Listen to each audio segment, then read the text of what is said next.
Assalamualaikum warahmatullahi wabarakatuh.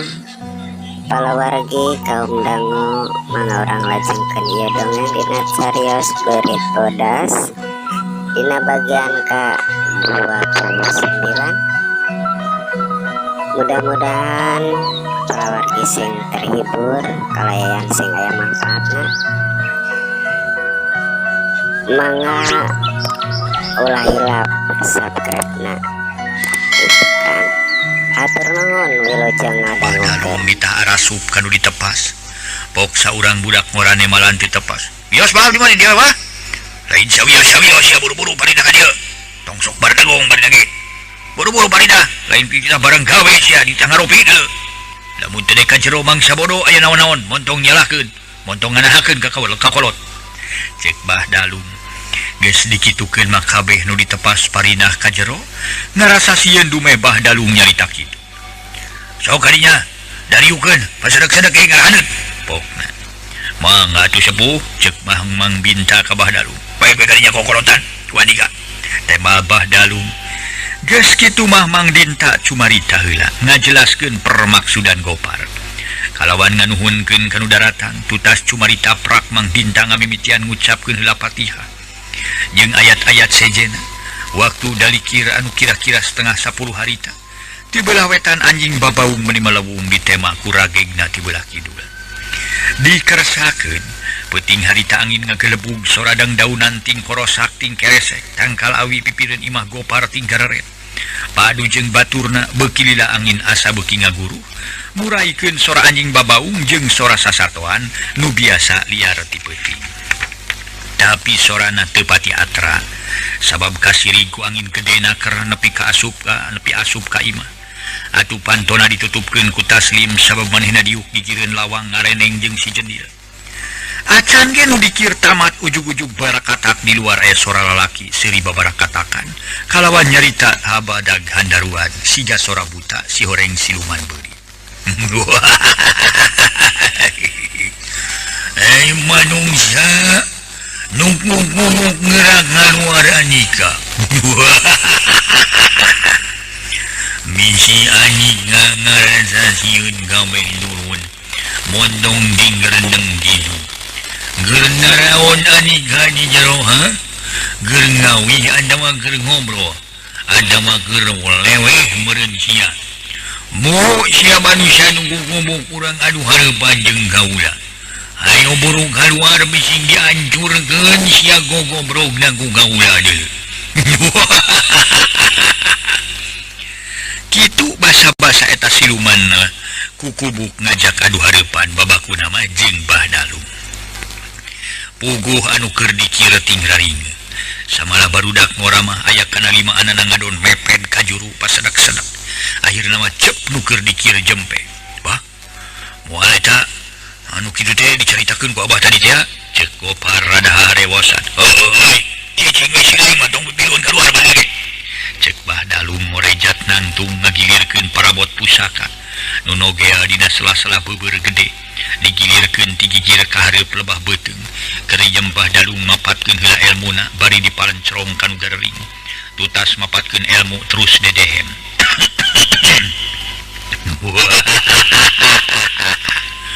Montong make dedeheman sia manungsa edan. Dehem naon teh kadengi ku kaula sora embe badot kabesekan. Buru sia ai gede wawanen urang adu ilmu jeung kaula deuleu. Harita para mitra sadaya siluman ku kubuk bari teu bale seuri babarakatakan puguh we amarahna Bah Dalung geus muntab-muntab. Kasisi budak hai Bah Dalung mitah nyisi kanu keur nyarempod dina bilik panto atuh kabeh mengled ngadon pasadak-sadak di juru kituna teh lain budak ngora bae samalah kolot ge sabagian nyarempod taksiran ngarasa sieun. Sirilik Bah Dalung katepas terus awong-awongan nangtang kanu ku kubuk sabab can katingali jirimna. Iblis, montong ngabacot tanpa jirim si Anika. Hayo gerang jirim lamun satu tanah Anika kasebut siluman luhung ilmu. Keluar sesedan. Bah Dalung sosoak bari ngajega nulak cangkeng dina bang barung tepas.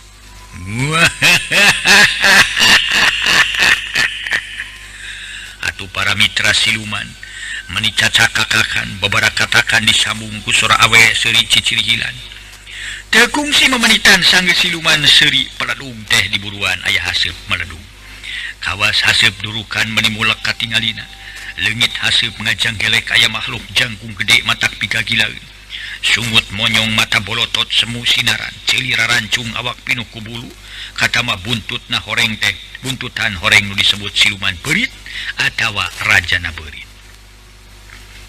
Ayo ngeran nurun sia manusia gajah sungut mondo ngajega wae neulesia lamun sia kira-kira eueuhane geura sumerah ngugaula baris nijieun balad.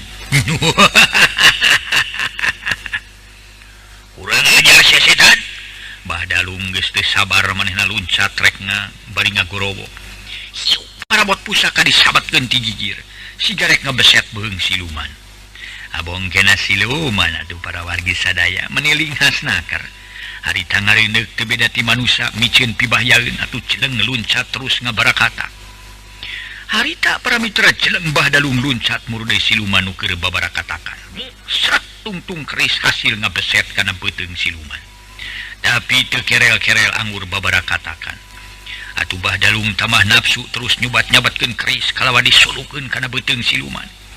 Bahdalung sababaraha kali ngabeset raga siluman tapi weleh teu bentol-bentol acan malah ngajaul siga nu hiber. Siluman ngagorowok bari trek nongtak beung Bahdalung ngan orok kaya Bahdalung ge teu eleh rikat manehna gentak ngareuneuh terus ngaberi ka kaluhur bres keris pusaka katingali ambles kana dada. Curalit siluman ngacuralit celek napak deui kana lemah bari babarakatakan seuri siga nu bunga. Narima sia manusia gede sungut. Nya atuh aya sabrot teh tina sungutna kaluar seuneu meuni nyebrot. Parang harita keris pusaka Bahdalung diacungkeun rek nyusul tepus purinyai keris pusaka ngaburinyai. Tuluy ancur kasebrot ku seuneu tina sungut siluman. Barakatak siluman terus babarakatakan. Siluman ngaluarkeun deui seuneu tina leungeunna rek ngarerab awak Bahdalung. Curalit harita Bahdalung jujuralitan ka tukang diberi ku seuneu. Belesur Bahdalung luncat ka luhur suhunan imah gopar kalawan males nyebrotkeun seuneu tina leungeunna ka handap. Cia! Wer, bededung raga siluman ngabededung. Beunang ku seuneu kaluar tina leungeun Bahdalung sakiceup siluman giles. Kelila breh berit di handap meni aya ratusna baradag di saradarek nyerang Bahdalung. Samalah harita aya puluhna berit geus naraek kana tihang, tapi Bahdalung rikat ngaluarkeun seuneu tina leungeun meni nyebrot. Bahdalung ngarokeun sorana, atuh berit anu geus naraek kana tihang plak-pluk marurag ting ala prek karerab ku seuneu. Bahdalung nyebrotkeun di seuneu ka handap berit amni royak di handap teh kabeh. Ting alaprak bari disarada sakicep berit ngiles eueuh hiji acan leungit bari barakatak datang sora siluman seuri.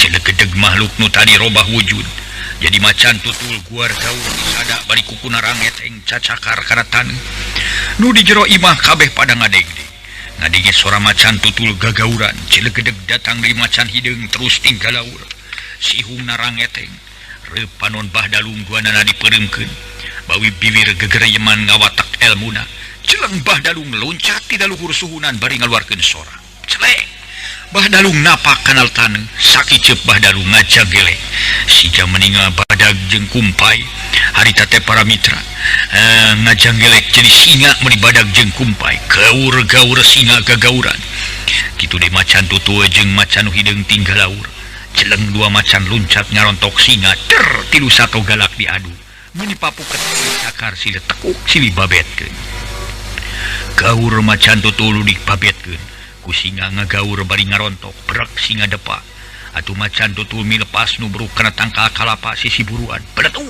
gaur macan tutul ngagaur taksiran lamun di manusia mengagoak karasa nyeri nubruk tangkal kalapa celeng macan nu hideung ngarontok di tukang kalawan ngarekeb punuk singa gaur-gaur singa gagauran bari gogorentelan nepi ka taneuh lidig dipake tarung tilu sato galak harita macan hideung nekuk punuk singa teh lesot ku singa dikerekep palabah beheungna gaur-gaur macan hideung ge gagauran beteungna teu wala atuh getih tina beteungna tina beheung kaluar nepi ka paehna celeng macan tutul nu nubruk tangka kalapate ngarontok deui bari ngagaur untung harita singa gentak malih bret nyakar kana bangus macan tutul kudupruk macan tutul ngudupruk terus dikerekep ku singa duanana macan hideung jeung macan tutul parae sakiceup dua macan geus parae teh niles barakatak datang sora seuring ngabarakatak cilegedeg siluman tadi ngajanggelek siluman ngagorowok bari nyororkeun leungeun duanana ka hareup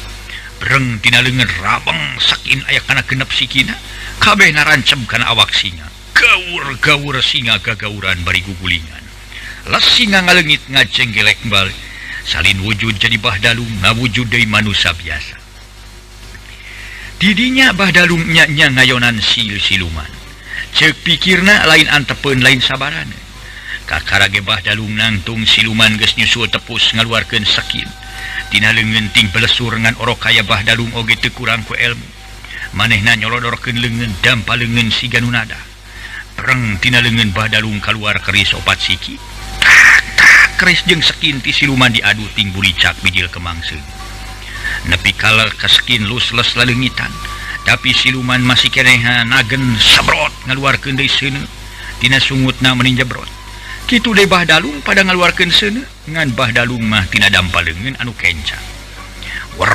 bledag seuneu ti siluman jeung seuneu ti bahdalung diadu ngabeledag teu beta sora bedil meni ngaburit nyai samalah harita silumana singa ngadayagdag sanggeus bahdalunga tarung seuneu jeung siluman apunten sanggeus bahdalung tarung seuneu jeung siluman maranehna kakara inget kana hiji parabot pangwaris ti guruna baheula nyaeta cameti anu gagangna tina tunggul awi haur koneng seret dikaluarkeun tina sela-sela beubeur kalawan teu tatapas tini deui siluman dihantem ku cameti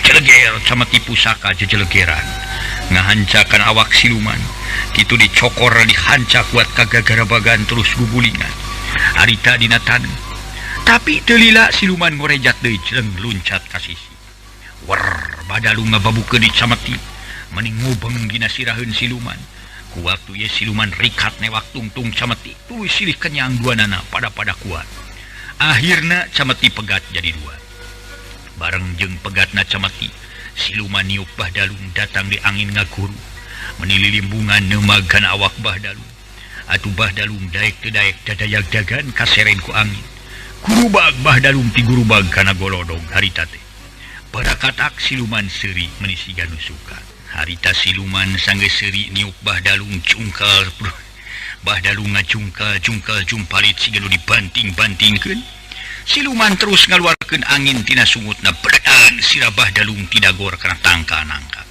kedemut bahdalung rubuh tapi teu lila ngorejat hudang siluman ngaluarkeun angin gede batan tadi ngubeng teu beda ti angin puyuh lilimungan belesur bahdalung kabawa ku angin ngaluhuran suhunan keceret bahdalung rag-rag kana suhunan imah gopar kenteng pareupeus samala bahdalung ampir-ampiran rek terus ngagebros kana para hadena kabur muntang kana kaso-kaso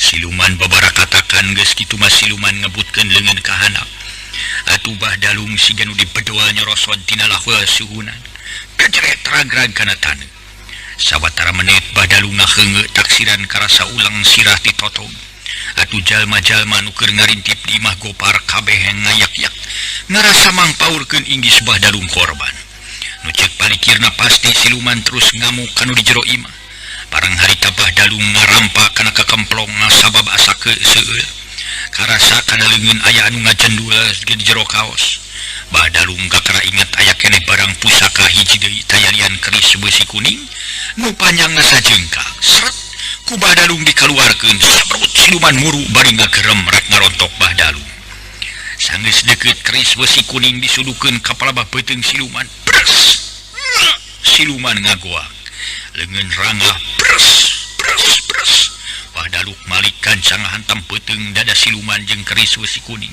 ku keris besi kuning para mitra dada jeung beuteungna dihantem harita siluman ngocak tarik nakar terus muter sigare ka bawah ku angin puyuh. Jeleng Bahdalung loncat murude siluman sanggeus deukeut buk. Masih kuning disabatkeun ti gigir ngapeset beheung siluman. Siluman gogoakan, bru siluman rubuh kana lemah. Serbang tina awakna kaluar haseup. Keretak awak siluman hurung siga diduru. Keles wujud siluman ngiles nyampak tulang taleng jeung tangkorak jalma. Tapi teu sakumaha lila tulang taleng jeung tangkorak jalma leungit ditumbuh ku sora lalaki gogoakan jeung sora awewe ting jererit. Beuki lila sora beuki leselesan siga nu jauh nepi ka jepna teu kadenge deui. Disambung ku anjing babaung meni melebung. Lamatna keur siga nu ngajajabkeun kana sora tadi. Heuleut setengah jam sanggeus siluman hancur kalacat Bahdalung ka karaunga. Bari salantad solontod taksiran ngarasa leuleus lungse. Kawan tutas tarung jeung siluman nu sakitu lilana hampir 2 jam. Pakaian Bahdalung meni bejedug ku taneuh. Atuh gek Bahdalung diuk kitu ge setengah meneut. Neneutkeun birit sorangan bakating kulungse. Amekan ngahegak kesa ngoprot kawas anu tasmani maseuhan sakujur awak. Harita saurang ecan aya nu wani nanya ka Bahdalung sabab katingalina meni bangun nu ripuh nakar. Ngan Mang Dinta harita hideng ngosongan cai enteh kalawan teu hararese ku Bahdalung di tampanan terus nginum nepi ka cai sagelas bea kabeh taksiran hanaan. Cagelas kosong dituna sisi bilik tuluy ngucapkeun Fatihah. Atuh geus kitu mah kakara nu terakhir teh ngarasa ngemplong hatena. Reuwah teu reuwas deui, teu paur samodel tadi waktu Bahdalung keur tarung jeung siluman. Kumaha atuh bah teu aya di tamu teh nu tatu dina awak cek Mang Dinta ka karawan itu banyak. Markali ari raga mah teu bentol-bentol acan ngan awak meni asa lungse bea ka daek. Meni asa pasiksa kurang-kurangna dewek tahan mah. Bari henteu ditangkeung tayungan ku nu maha kawasa, dah sigana. Tadi ge dewe kali bangkena we. Memang eta siluman lain bantrak-bantrakeun handap ilmuna euy. Ngan untung dewek ditang tayungan keneh ku nu maha kawasa. Lamun korban teh mah kana pasti siluman terus ngamuk ka sararea. Nu matak tadi dewek nyarek ka si Gopar, nyaeta kitu tah moal kaigaan. Teh mah Bahdalung amekan masih keneh ngahegak. Kitu deui kesang can tuus. Nya geus kitu we kudu salamet sararea atuh bah ngan eta kumaha kira-kirana moal aya deui makhluk samodel tadi atau makhluk nu sejena. Mang Dinta harita tumanya deui. Sedengkeun Gopar masa kecap ge teu ngomong taksiran reuwas keneh ku perkara Bahdalung sieun korban ku siluman. Ditanya kitu ku Bah Dinta atuh Bahdalung ge tuluy nyarita. Moal digamaya euy. Moal aya di bangsa nu kana itu sabab geus hancur tadi ge.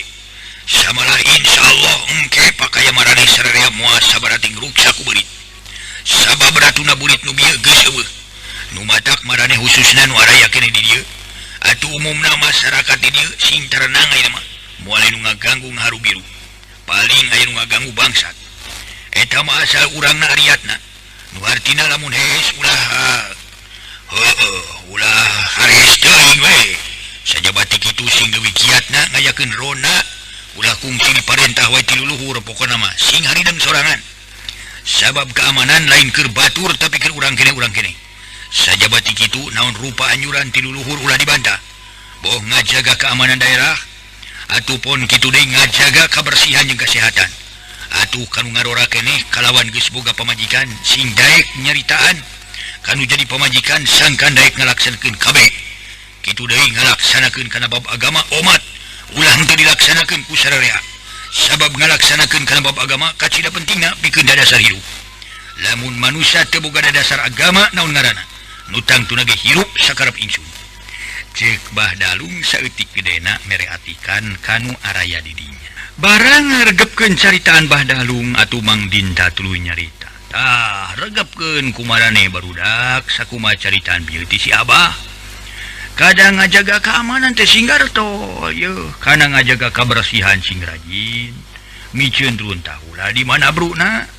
Lamun teu dipake ngagemuk sawah, geruang ulah dipikeun ka solokan atawa ka walungan bising kena ngadatangkeun pibahyaeun banjir. Lamun aya kaleng butut geus dieu kapake deui, geruang bisa dipake nyayang reungit, terutama nimbulkeun reungit anu nyebarkeun demam berdarah. Di imah ulah raweuy papakean, ulah bra-bru runtah, cek Mang Dinta mairan karena caritaan Bahdalung lain bahari indungna budak teh muasa model nu sejen-sejen gitu Gopar kakara nyarita nanyakeun urusan pamajikan nu geus maot kawasna anu sejen kumaha kawas nu sejen kumaha Gopar Bahdalung ngaretnya semodel batur sok nemongan keun bae isuk dewekeun disampurnakeun deui ke kuburanana sangkan arwah pamajikan maneh tetep aya di alam kubur kalawan diterima iman Islamna tema Bahdalung atuh geus dikitukeun mah eueuh kasieun anu ngarariung kabeh baralik sewang-sewangan nu aya lintang ti Bahdalung jeung pribumi memang bener harita kuno baralik teu karasa keung teu sieun malah teu maruringkak bulu punuk jadi tetela bangsa makhluk nu dipekasieun teh geus eueuh isukna kirawan cianeut moyan Bahdalung jeung Gopar katut anak-anakanana nalajran ka kuburan Nyi Mumun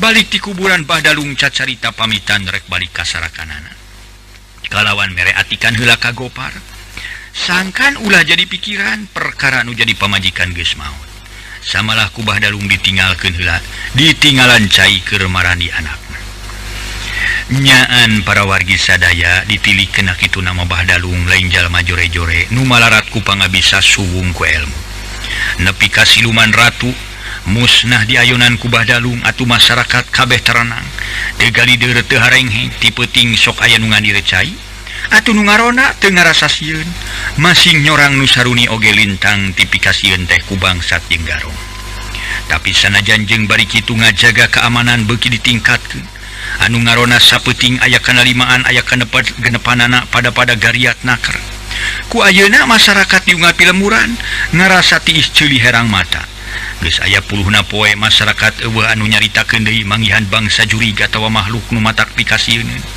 atuh nu sok ngarenong di batur ayeuna mah tetep caricing deui di imahna masing-masing ku dasar kitu teu kurang masyarakat nu nyaritakeun perkara Bahdalung luhur ilmu samalah aya nu mereka ingetan sagala ka Bahdalung kalawan dikirimkeun ka sarakanana lamun kitu teh mah mulang tarima kana jasa-jasana Bahdalung lumeh bisa numpes siluman beurit ratu beurit anu ngaruksak kana jiwa jeung pakaya nu korban geus kana opat lima urang kalawan cacad sarua dina beheungna tapi nu kaancikan ku siluman nepi ka ayeuna aya keneh tayalian inon ngan saurang oge can aya nu nyahoeun yen inon teh sok datang-datangan jadi manusia garang waktosna Sep Alhamdulillah nama kapidangkeun dongeng Sunda Timang Jaya dina carios Berit Bodas mudah-mudahan sing aya manfaatna kanggo urang sadayana anu ngadangukeun ieu